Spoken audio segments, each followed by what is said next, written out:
Pohlédli jste někdy do očí duchovního mistra? Pojďte a zažijte to sami. Podívejte se do očí pravé bezpodmínečné lásky a nechte ji otevřít své srdce. Paramahamsa Šrý Svámí Vyšvananda je osvícený duchovní mistr, který žije v neustálém spojení s božstvím. Žije v srdci Evropy, na místě zvaném Domov Božské matky.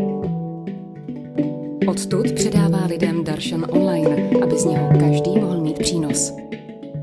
Darshan znamená božský pohled, ale pouhá slova nedokáží vyjádřit neuvěřitelný prožitek toho jej spatřit a být jím spatřen. Jednoduše je třeba to zažít.